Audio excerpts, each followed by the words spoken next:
Bonsoir à tous et bienvenue. Merci d'avoir répondu à cette invitation. Nous sommes en direct chez Jean-Pierre Vigato, qui est à côté de moi. Pour ceux qui ne connaissent pas Jean-Pierre Vigato, c'est un chef 2 étoiles. Son restaurant, c'est Apicius, 20 rue d'Artois, dans le 8e arrondissement. Je vous invite à découvrir ce restaurant qui est vraiment un lieu de rêve. Donc ça fait plusieurs jours, depuis le 1er décembre, on se parle sur le blog, on a fait un calendrier de l'Avent, un avant-goût de Noël, j'espère que ça vous a plu. On a pris beaucoup de temps pour le faire, avec Jean-Pierre, des recettes, je lui casse les pieds parfois, mais finalement il y prend goût, il est content de vous aider. Et ce soir, on est là pour préparer Noël ensemble. Oui. Eh bien, je veux dire que vous avez un défenseur formidable, en personne d'Agnès qui, lorsqu'elle veut quelque chose, l'obtient. Donc, je suis avec vous en direct, ça me fait plaisir. Elle a préparé une table Noël un peu faite, etc. On va parler Noël. Vous allez me parler Noël, vous allez me poser des questions sur des sujets qui vous intéressent, qui vous préoccupent. On va parler des erreurs à ne pas commettre, de plein de choses. On va peut-être aller jusqu'à dans la cuisine pour... Oui. Et on va tout de suite leur annoncer quelque chose parce qu'il y a 5 coffrets à gagner. Nous avons un partenaire. Ce partenaire, c'est Moum, qui vous offre 5 coffrets de champagne Grand Cru. Donc, je précise la mention légale, l'abus d'alcool est dangereux pour la santé, à consommer avec modération. Allez, et on y va. Je te suis. Donc, oui, sur moi, voilà. Donc, on arrive là devant, j'ai mis comme ça un peu à la volée quelques produits qui symbolisent Noël, quelques fromages un petit peu particuliers, avec des saveurs ou des personnalités un peu particulières. Le foie gras, son piternel classique, traditionnel de Noël. Les truffes, si on a un petit peu on a économisé le reste de l'année, on n'a pas été trop cigale et qu'on est un peu fourmi, on a un petit peu de sous, donc on s'est offert quelques truffes pour Noël. La volaille, alors là aussi, grande tradition. Plutôt la dinde, plutôt le chapon, la jolie volaille. Là, c'est une jolie poularde que j'ai... On peut la voir, Jean-Pierre, cette volaille? Comment tu l'as faite? Comment tu l'as préparée? Je crois que c'est en fait, c'est une grosse volaille, parce qu'elle fait plus de 2 kilos. Et je l'ai fait pour faire plaisir à Agnès, parce qu'elle m'a embêté pour faire une farce.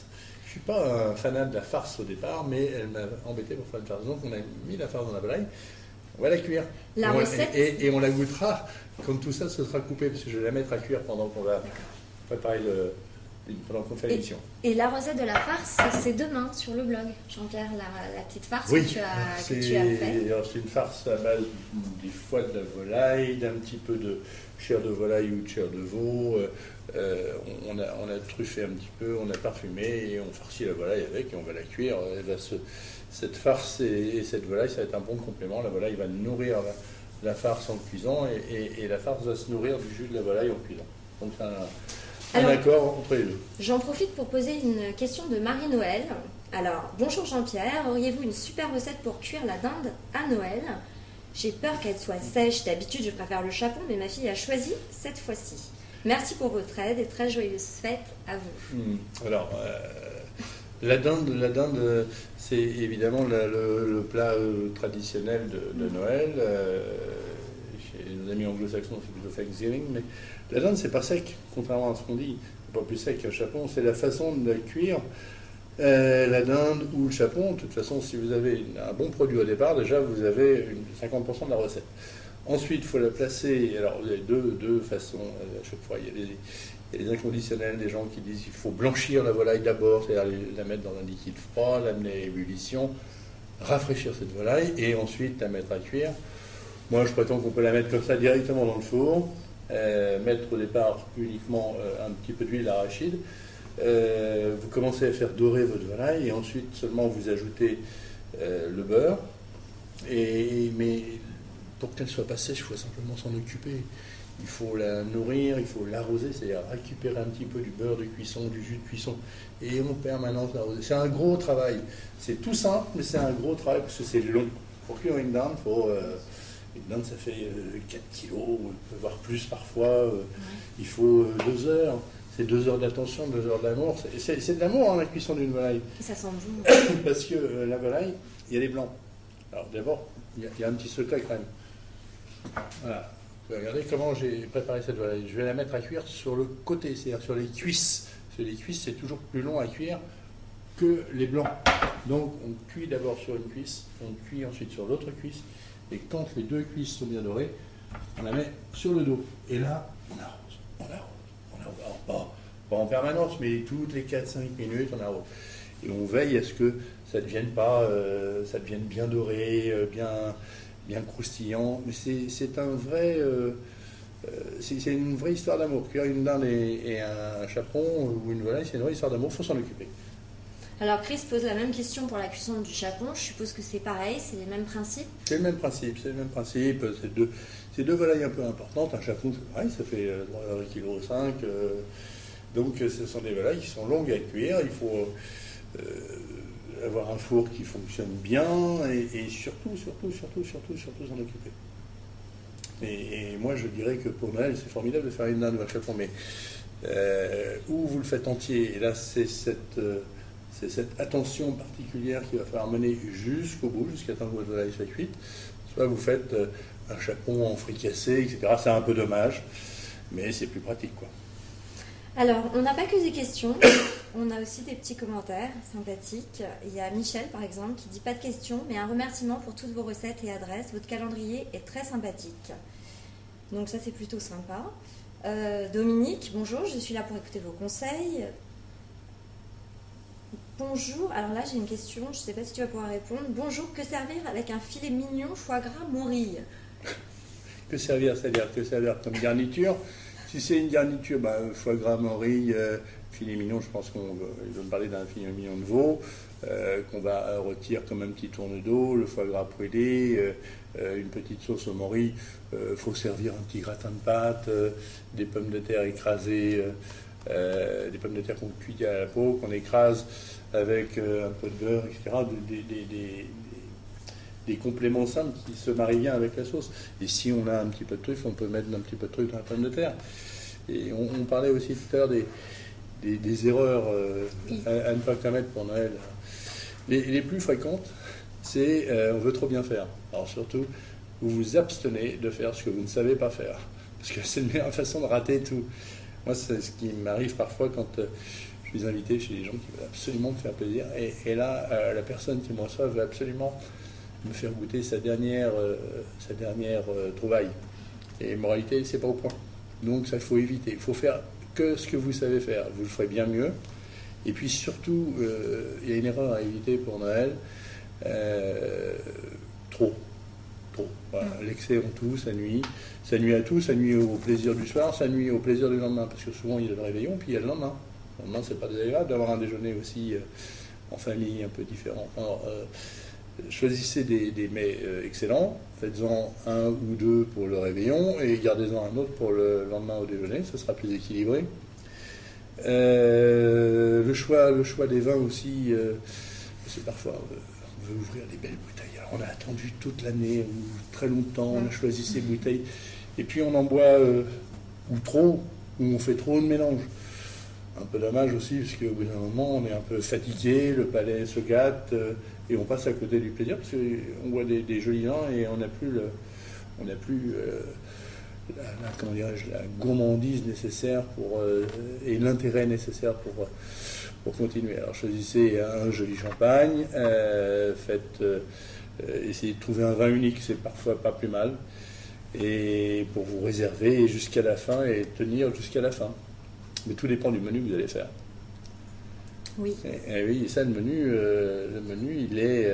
Enfin, moi, je sais ce que je fais quand je reçois des gens, ou quand je m'amuse autour d'un réveillon. Je ferai, par exemple, un plat qui ne me demande surtout pas de travail au dernier moment. Yanis, justement, pose cette question. C'est quoi ça va être quoi ton repas pour Noël? Alors là, c'est grand classique. Grand classique au départ, foie gras. Voilà, foie gras classique, traditionnel, en terrine. J'en ai fait un l'autre jour, je crois d'ailleurs, sur le blog, oui, pour montrer que c'était pas compliqué. Sans alcool. Je ne mets pas d'alcool. Moi, je l'ai fait sans alcool, celui-ci, parce que, bon, d'une part, c'était un petit foie gras, c'était un lobe qui faisait 600 grammes, je ne sais plus quoi. Voilà. Donc, c'était pas un gros foie gras. Quand on va travailler dans des terrines qui sont des terrines plus confortables, qui vont faire pratiquement 2 kilos, On peut mettre une petite goutte de Porto, on peut mettre une petite goutte d'Armagnac, mais tout ça c'est à toute petite dose. Le foie gras, il n'a pas besoin d'être nourri avec de l'alcool. On peut le parfumer un petit peu, pas trop. Moi, j'en mets pas, donc voilà. Donc foie gras, et ensuite ça va être une tourte de canard. On aurait pu faire une tourte de volaille, on aurait pu faire une tourte de ce que l'on veut. Comme ça, on va la cuire juste au moment où on va passer à table. On a tout le temps, parce que le foie gras, tout ça, ça va prendre du temps. La cuisson de la tourte, c'est 20-25 minutes. Ensuite, il faut un petit quart d'heure de repos. Donc tout ça, ça va se faire sans moi. Le travail, il va être fait avant. Et au dernier moment, on aura juste à amener les tourtes sur la table, que l'on partagera entre convives d'une façon joyeuse, amicale, conviviale. Là, je trouve que la fête, ça doit être un moment de partage, et surtout où la maîtresse de maison ou la personne qui reçoit doit pas être en permanence dans les cuisines, voir si tout va bien, ouvrir le four, s'inquiéter. Non, il faut que... C'est comme la mariée, quoi. Il faut que la robe soit prête avant. Et donc, pour un dîner de Noël, il faut que ce soit prêt avant, surtout pas se prendre la tête. Alors, on a plusieurs questions d'Adam ou d'Adam, je ne sais pas comment ça se prononce. Alors, je ne vais pas toutes pouvoir te les poser, mais la plus. Alors, pour rester dans le foie gras, avec quoi peut-on accompagner une terrine de foie gras? Alors, est-ce qu'il s'agit du vin? Est-ce qu'il s'agit d'un accompagnement comme une petite salade? Je ne sais pas. Donc, on va répondre. On va parler des deux. Alors, déjà, le foie gras. Alors, si c'est un foie gras, j'imagine que c'est un foie gras froid. Avec quoi on l'accompagne? Alors, il y a les défenseurs du toast. Alors le toast, moi je prétends qu'un très bon pain, style un bon pain de campagne comme ça, qui est bien alvéolé, grillé, chaud, un peu sec quand même, parce que j'aime bien quand il croustille, pas une biscotte, mais entre le pain grillé classique et le pain grillé un peu plus sec, moi ça me va très très bien, c'est rustique. Je trouve que c'est un joli mariage avec le foie gras. Alors vous pouvez aussi faire une brioche grillée, vous pouvez acheter des petites brioches au sel, vous pouvez faire du toast classique de pain de mie. Moi j'aime bien le pain de campagne. Et puis si c'est du vin dont il s'agit, alors à nouveau, si vous voulez éviter les mélanges, que vous avez démarré avec du champagne à l'apéritif, ce qui me semble un peu classique pour Noël, continuez avec un verre de champagne, ça ira très bien. Maintenant, si vous voulez vraiment faire une association, évidemment, un vin un peu... On va dire un vin sucré, c'est pas vraiment le terme, mais un sauterne, un bonzo, un vin un Montlouis un peu doux, enfin tout ce qui va être un peu doux, pas forcément trop riche, va forcément bien se marier avec le foie gras. Et d'ailleurs, à ce propos, Elisa demande, on avait fait sur le blog un article avec les bonnes adresses, mais bon, on va le répéter là. Merci de me donner l'adresse de votre fournisseur de foie gras. Ah, fournisseur de foie gras, alors... L'adresse, je ne l'ai pas totalement en tête, mais nous, on a un fournisseur que depuis toujours, on en a 2 ou 3 d'ailleurs, mais on en a un plus particulier à Paris qui s'appelle le Comptoir Corrésien. Voilà. Je crois que c'est rue des Volontaires de mémoire. Oui, ou un truc on comme l'a ça, mis voilà. l'adresse sur le blog. Et vous pouvez y aller alors, en toute confiance, ils ont des produits magnifiques. Et bah, d'ailleurs, il y en a un là, voilà. Un exemple de foie gras qui est là, qui est joli, dont on peut vous parler pour les préparations si ça vous aime. Et on a des personnes justement qui nous ont demandé si la cuisson d'un foie gras de 450 grammes, tu as répondu d'ailleurs directement, était la même qu'un foie gras de 700 grammes. Évidemment non, mais surtout je crois que tu voulais répéter et préciser quelque chose. Il y a 2 réponses. Qu'est-ce que c'est qu'un foie gras de 450 grammes? Si vous me parlez d'un foie gras entier qui fait 450 grammes, je vais vous dire que c'est un foie gras en principe d'un canard un petit peu maigrelet, quoi, parce que maintenant les foie gras, quand ils sont issus d'un beau canard bien élevé, on est toujours dans la même tendance, c'est un peu stabilisé tout ça. On a des foie gras qui font, comme celui-ci, c'est environ 700 grammes. Donc soit vous avez réduit votre foie gras à 450 grammes, et auquel cas il faut le cuire, temps de cuisson pour un foie gras de 450 grammes, pour 450 grammes de foie gras, pardon. Si c'est un foie qui ne fait que 450 grammes, faites attention parce que la qualité peut ne pas être au rendez-vous. Je ne juge de rien, je ne l'ai pas devant les yeux, mais je serais un peu circonspect. Alors une autre question sur le foie gras, d'Adam encore. Pour le foie gras prêt en 5 minutes, la recette que l'on avait donnée où on faisait rôtir le foie gras en 5 minutes, peut-on remplacer la noix de muscade par une autre épice?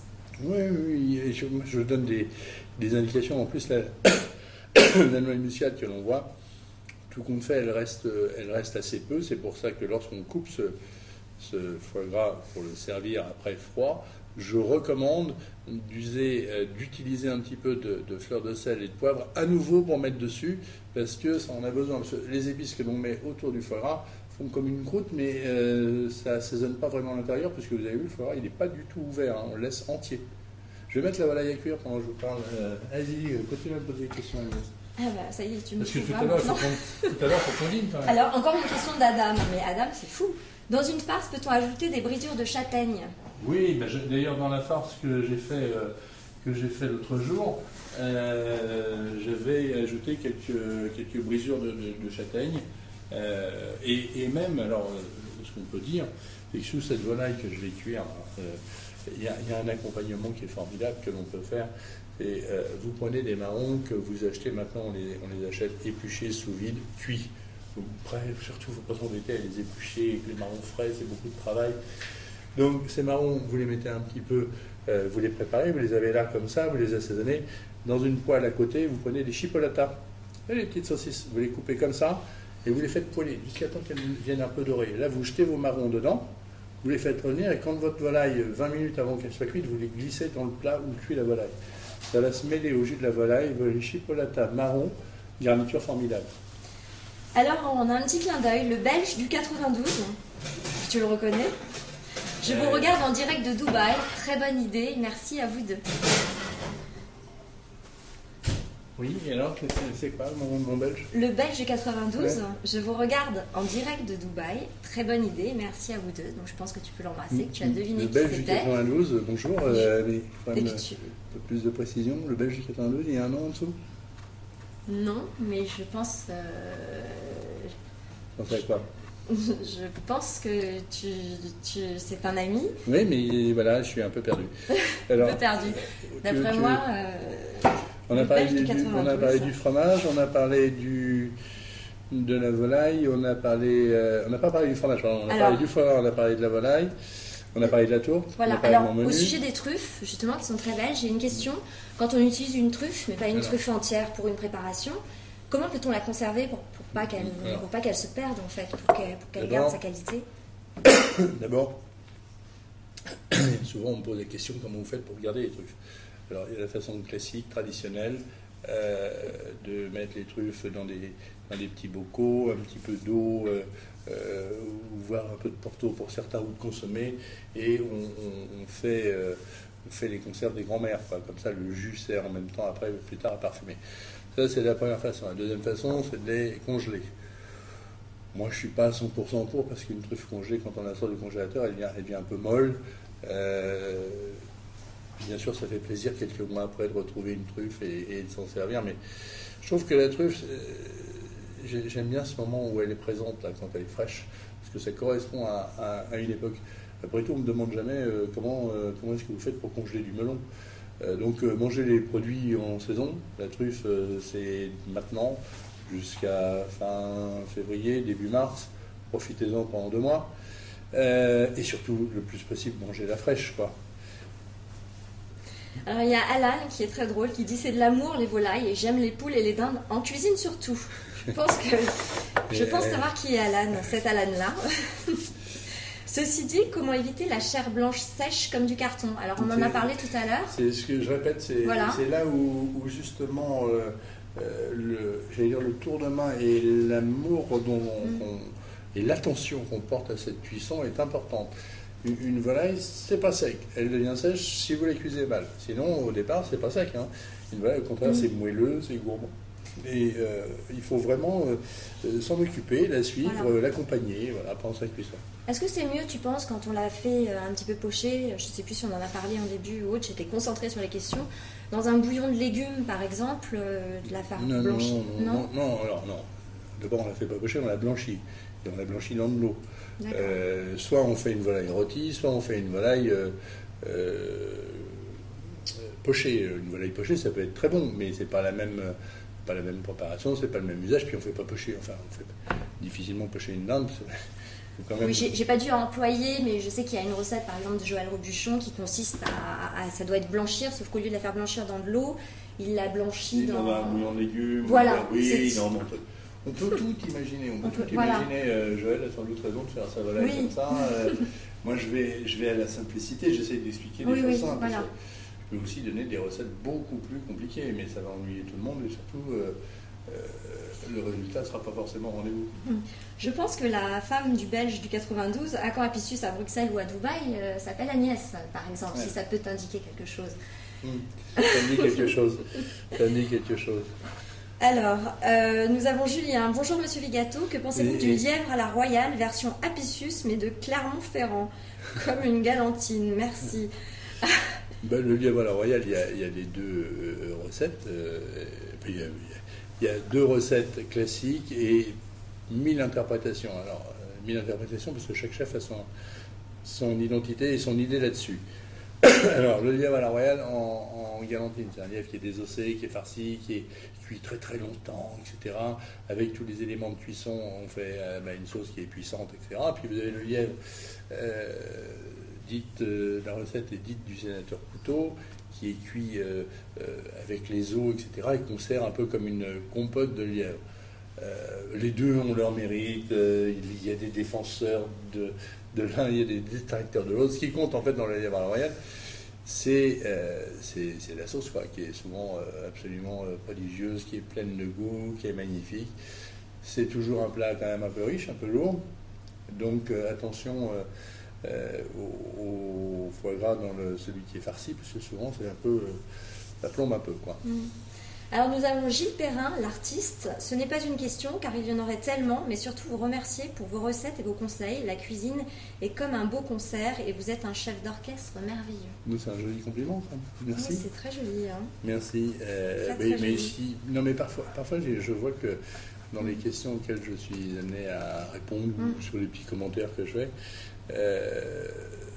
c'est tellement des choses de simple bon sens où il faut les avoir vues une fois pour comprendre comment c'est fait. Même moi, je continue quand je vais chez des confrères ou n'importe quoi, où je rencontre des jeunes cuisiniers qui arrivent chez moi, ils ont un petit coup de main qu'ils ont vu ailleurs. Ça m'enrichit, ça m'aide à comprendre comment c'est un tour de main que je connais pas. Voilà. Parce que pour toi, parfois, c'est évident. Moi, je te pose des questions, je vois quand je filme les recettes. Et tu n'en parles même pas parce que pour toi c'est l'évidence même, alors que pour nous ça ne l'est pas. Oui, c'est vrai que souvent on me demande mes petits secrets de cuisine, etc. Mais pour moi c'est même pas un secret, c'est naturel. Mais évidemment pour d'autres c'est un secret. Alors Carmen de Séville, je pense. Alors bon, Carmen parle français, mais je vais peut-être avoir du mal un petit peu. Mais bon. Une tradition chez nous, c'est injecter du cognac, je pense que c'est ça, dans la volaille de Noël. Pensez-vous que c'est une bonne idée ou c'est criminel? Et je profite, Feliz Navidad, et j'adore votre blog, je suis en train d'apprendre beaucoup. Donc merci Carmen. Et alors, injecter du cognac. Carmen, c'est celle qu'on connaît? Non. C'est une autre. Carmen, alors je ne sais pas si c'est criminel d'injecter du cognac dans une volaille. Je sais pas, faites-moi goûter, je vous dirai. Non, mais plus sérieusement, je sais pas, c'est sans doute, à partir où c'est une tradition que ça a été fait, sans doute que vous y trouvez du plaisir. Après tout, nous, en France, on fait bien du lièvre, du civet de lièvre avec du vin partout. Il y a plein de recettes où il y a de l'alcool ou des vins qui servent à faire les recettes et on ne trouve pas que ce soit criminel. Ça dépend à quel moment vous mettez le cognac dans la volaille, quoi. Alors Marie, bonjour, merci pour votre recette de foie gras en 5 minutes. Nous avons été épatés avec mes invités. Ah, mais ça je suis content parce que quand je donne un conseil que ça simplifie la vie et que je vois les gens qui ressortent avec un sourire, je me dis que j'ai pas perdu de temps, quoi. Mais alors souvent on a aussi, bon là, je réponds en direct ce soir encore pour quelques minutes, mais souvent je prends je prends pas d'ailleurs, il y a des gens qui me demandent pour venir passer une matinée avec nous dans les cuisines.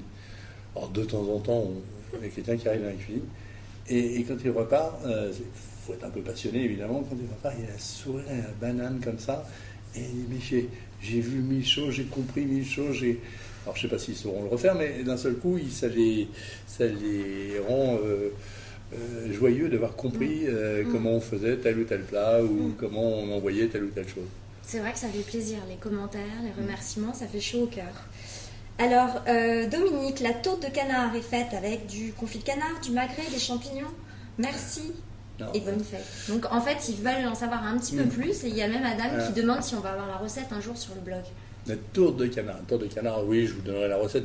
Alors, c'est vraiment un vieux, grand classique de cuisine bourgeoise. Mais moi, c'est tout ce que... en fait, parfois, on me demande de qualifier ma cuisine. Et je dis toujours que c'est aux gens qui la goûtent de la qualifier, ma cuisine. Elle est vraiment inspirée du registre classique que tout le monde peut lire partout. Bon, après, il y a mon tour de main à moi, ça je peux pas, c'est l'âme dans la cuisine. Mais la tourte, c'est de la chair de canard issue de canard colvert en principe, mais on peut faire ça avec du canard d'élevage. Il faut un canard un peu riche, un peu sanguin quand même. Donc farce de chair de canard, d'un petit peu de riz de veau, un petit peu, je vais vous dire tout ce qu'il y a dedans, vous allez tomber à la renverse.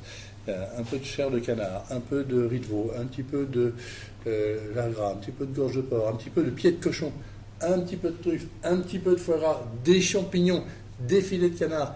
Et cette farce, on l'enferme dans une croûte qui est à base c'est une pâte feuilletée. En fait, ça ressemble à un pitivier, si vous voulez. Et une fois que c'est une tourte, nous, on fait des tourtes pour 4 personnes. Donc, ça fait des jolies pièces. Cuisson 25 minutes, 190 degrés de mémoire. Reposer un quart d'heure, repasser 5 minutes dans le four, à tomber par terre. Mais je vous donnerai tout ça de façon plus précise plus tard. Alors, j'ai une question de Pimpin. Quel accompagnement pour un plat de Noël, volaille ou gigot, qui ne soit pas trop lourd? Merci pour ce chat. Alors, je ne sais jamais si on parle des vins ou des légumes qui vont avec. C'est les légumes, je pense. C'est les légumes. Alors, voilà. Pas trop lourd avec...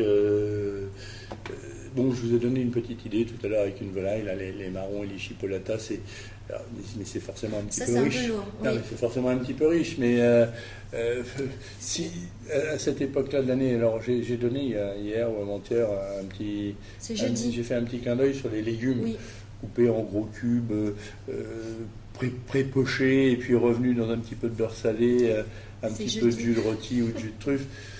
Ça va parfaitement. Ça, ce sera la recette n'est pas encore en ligne, elle sera en ligne jeudi. Donc, c'est les légumes d'hiver que tu peux même faire cuire, je crois, avec ton... Ces légumes-là, une jolie salade peut aussi suffire. Si vous avez du foie gras avant, du fromage après, une jolie salade, ça peut suffire. Un accompagnement merveilleux, pas trop vinaigré, surtout si vous avez un joli vin, parce que sinon le vinaigre il va Justement, à propos de tes salades, toi tu as quand même des secrets, tu fais des salades fabuleuses.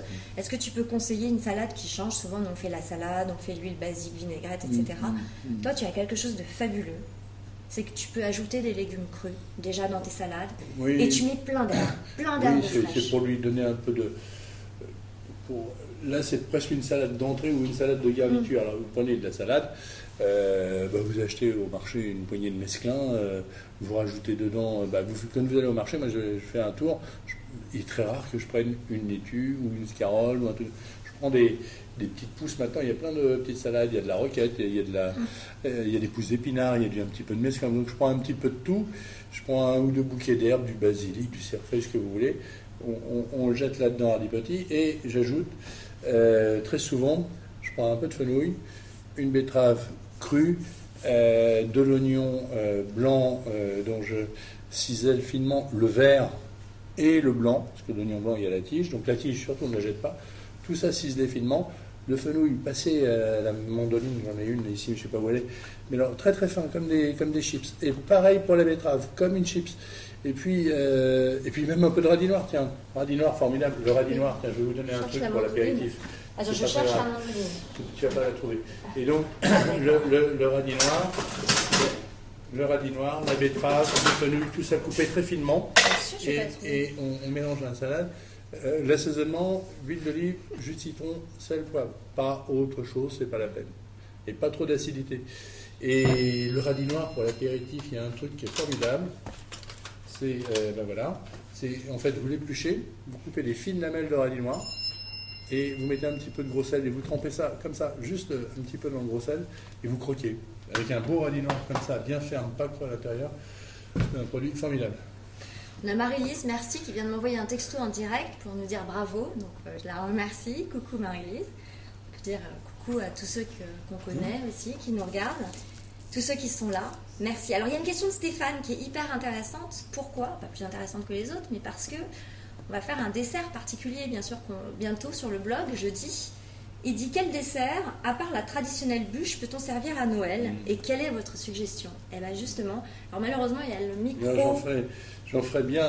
Attrape une clémentine ou deux, parce que là il y a le. Ah, attention, il y a le micro dedans. Non. Voilà. Écoutez, je suis allé hier à la grande épicerie du Bon Marché. Je ne veux pas faire de pub, mais j'y serais bien resté des heures entières s'il y avait eu moins de monde, mais hier c'était des meutes. Et il y a un rayon fruits confits qui a tombé par terre.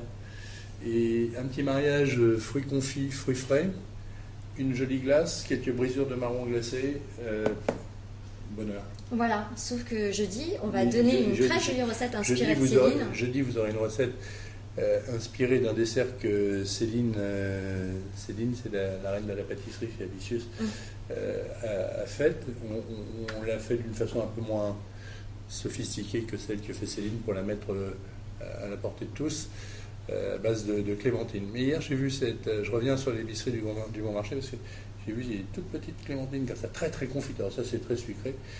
Et je me suis dit qu'avec ça, un petit mariage de fruits frais, une glace, je répète, des brisures de marron glacé, puisque tout ça c'est Noël, et vous passeriez un très bon moment.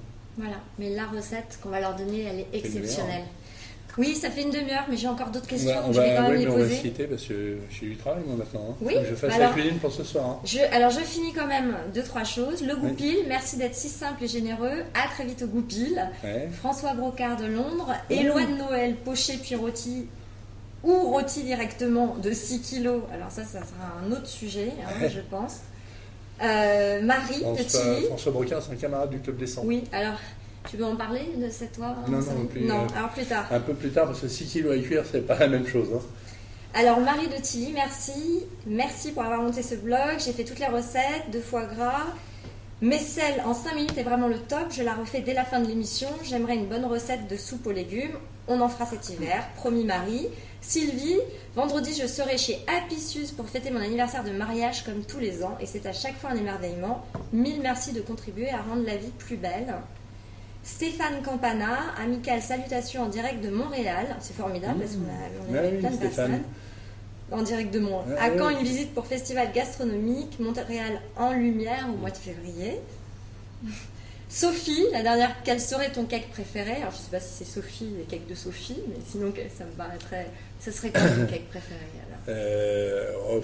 C'est un cake le grand cake classique, comme le faisait ma grand-mère, mais pour tout dire, je ne suis pas forcément fou amoureux des gâteaux avec de la farine, etc. Les cakes, on est forcément. Mais il y a une saveur, voilà, qui me revient de temps en temps en tête, et ce cake, quand il était bien aussi aérien que peut l'être un cake, ce qui n'est pas si évident, c'est des saveurs qui me reviennent en tête, et l'autre jour, toi, tu m'as fait goûter un pain d'épices que j'achète au marché de la vie, qui est tombé par terre, et au départ, je ne suis pas fou amoureux de pain d'épices, et celui-là, il m'a rendu fou.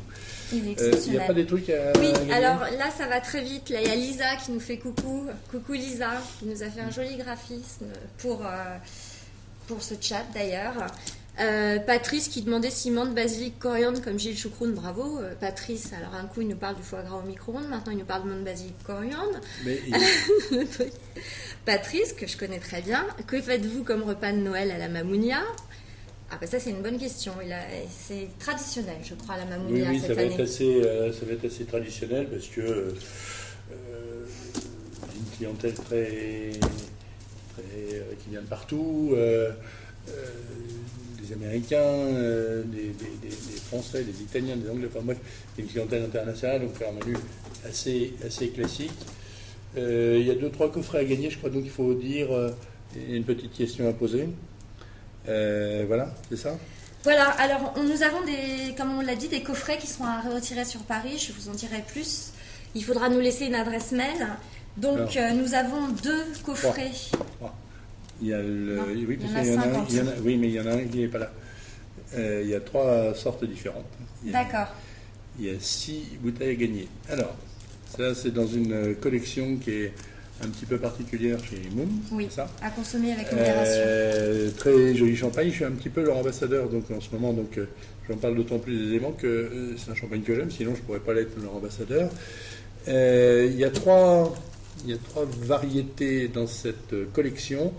Il y a le Brut Sélection, il y a le blanc de blanc et il y a le blanc de noir. Alors, dites-moi avec quoi vous marieriez le blanc de blanc. Le meilleur mariage, les deux meilleurs mariages remporteront les deux premières bouteilles. Dites-moi avec quoi vous mariez le blanc de noir. Les deux meilleurs mariages, évidemment, c'est moi le jury. Donc voilà. Et avec quoi vous marieriez le Brut Sélection? Et le Brut Sélection, on pourrait pour changer, parce que tout le monde n'est pas doué pour les accords mévins, par exemple moi. Donc le Brut Sélection, je propose de faire un autre petit jeu, c'est-à-dire que on va leur poser la question entre deux. Est-ce qu'on le marierait plus avec, par exemple, une langoustine, des langoustines, ou plus avec une poularde? Répondez et on tirera au sort deux gagnants. Voilà. Comme ça, c'est... Bon. Voilà. Donc, merci à tous. Ce fut un bon moment. Il y a un fromage dont je n'ai pas parlé. Le fromage à mettre au milieu de la table en famille. Parce que, à nouveau, les fromages qui est question, ça, Stilton, formidable à la cuillère. Un petit coup de Porto, j'ai dit, il ne fallait pas changer de vin, mais le Porto, c'est mon péché mignon. Magnifique. Fromage au noix, tonne de Fourniac, de chez Madame Dubois, rue de Tailleville. Et puis, si vous ne voulez pas faire de fromage, amusez-vous, faites des bonbons. Voilà. Ça, c'est du comté.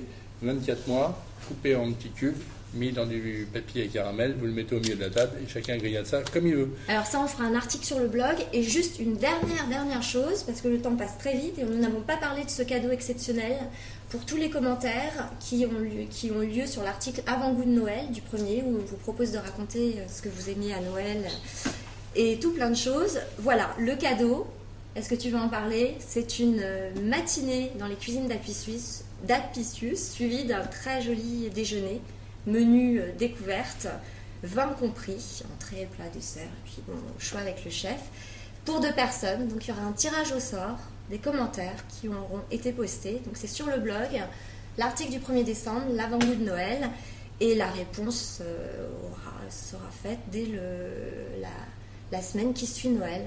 Donc voilà, merci d'avoir été là, c'était très sympa. C'est Agnès qui va vous dire la réponse qui vous donnera la réponse. Moi, je suis responsable de rien. Oui, bah oui. Salut. Si toi tu fais le cadeau. Passez un bon Noël, au revoir, à bientôt. Merci, au revoir.